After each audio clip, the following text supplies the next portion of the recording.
So I'm 2 weeks out from a big shoot, right? One that donors have donated money to. I've got a cast, I've got crew, I've got locations locked in, it's all ready to go, and I'm gonna be running the camera and I'm gonna be solo operating, so I'm pulling my own focus.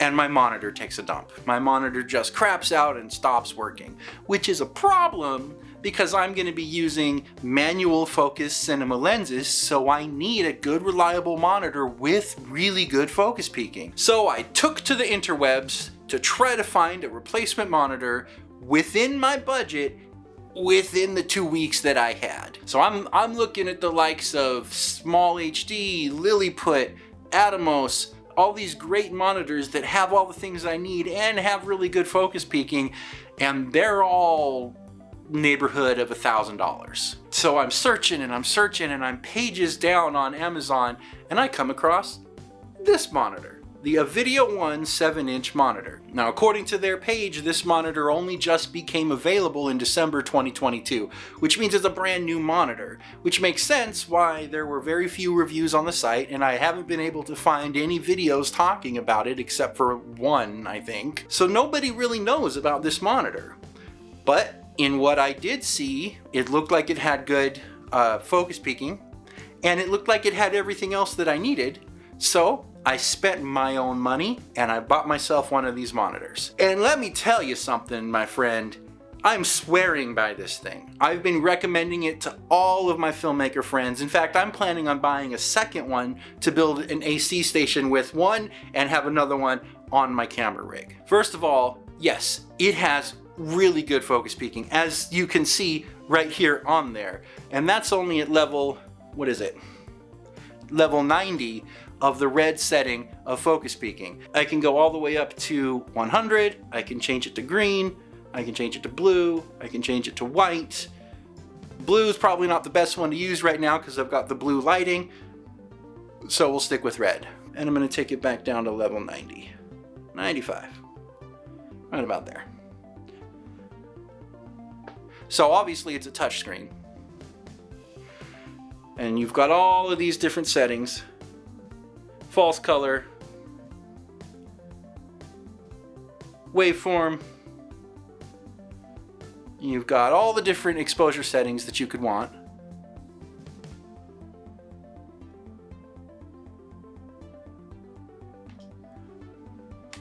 On the back side, you've got HDMI in and out. You've got SDI in and out, which you can't really see because my transmitter's in the way. But you've also got a USB port so you can upload LUTs. You've got the power in. You've even got an earphone plug on the side here. And there's a port on this side for camera control. And it's got 2 NPF slots on the back. Now, what's great about this is that the page, the seller page for this monitor advertises an NPF pass-through adapter plate that allowed me to hook up my Axoon transmitter to the second NPF slot and power both the monitor and the transmitter from one NPF battery. So this rig right here that is currently connected to my camera and receiving signal from that transmitter is completely wireless. So both the monitor and the transmitter are running from one NPF battery. And if you're using a V-mount battery, or if you're using, Edison wall power, it works the same way with the socket right here. Instead of a battery, you can power both the monitor and the transmitter from the same source. Now, unfortunately, that adapter plate, which I'll show you right here. So if I take off the transmitter, you can see the adapter plate right here. This guy. Now, unfortunately, this adapter plate did not come with the monitor. So when I saw it advertised on the page, my head exploded because that makes things so much more convenient. So I went scouring the internet, looking at store after store, Amazon, B&H, anywhere I could find, looking for this adapter plate, and I could not find it. I spent hours, which is a long time to spend searching for something on the internet, hours trying to find this adapter plate, could not find it anywhere. So finally, I reached out to Avideone and just asked them to direct me to where I can get this. And they said, I'm not going to be able to find it anywhere because they are the ones that make it and they don't currently have it available for purchase separately. So they just, as soon as I verified that I purchased this monitor, which you can't see anything on now because I took the receiver off, I put this back on.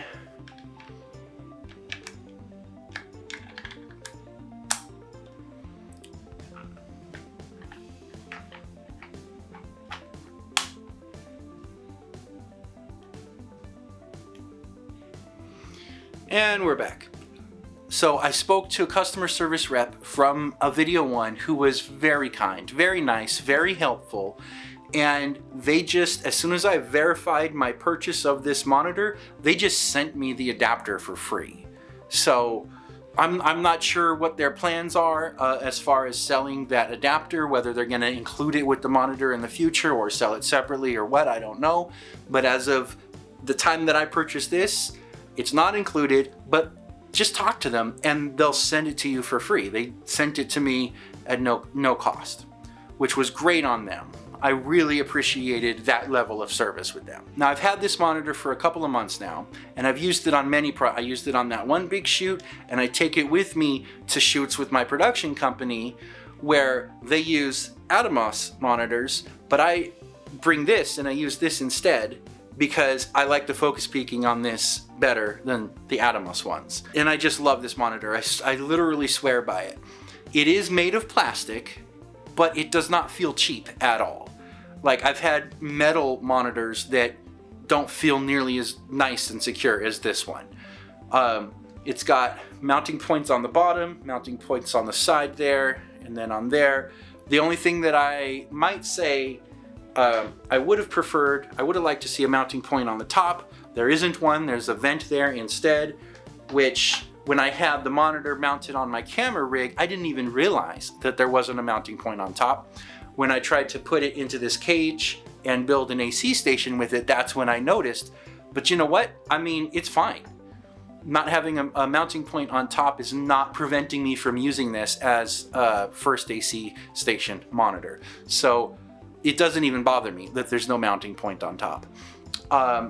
After keeping the monitor on for a while on set, the fan did kick on, but it wasn't loud at all. It did not interfere with the production audio at all. I could only really hear it if I had my head right up close to it. Then I could hear it, but it was super quiet. And the mic being over there by the actors anyways, couldn't even pick it up. Totally fine.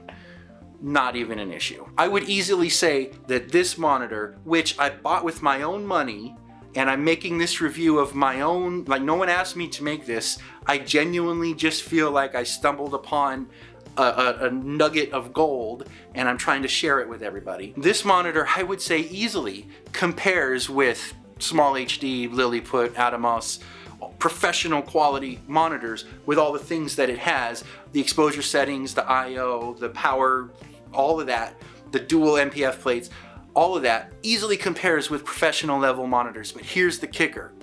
All of those monitors that have all the stuff that this has, they're gonna be $1,000 or more. You might be able to find one for $800 or $900. This guy only cost me $330 American. I could get 3 of these for the price of one Lilliput or Atomos or Small HD. And these will do the job just as good, if not better. Easily, and no one's paying me to say this, easily, this is the best, most affordable monitor for 2023. At that price point, for all the things that you're getting, dude.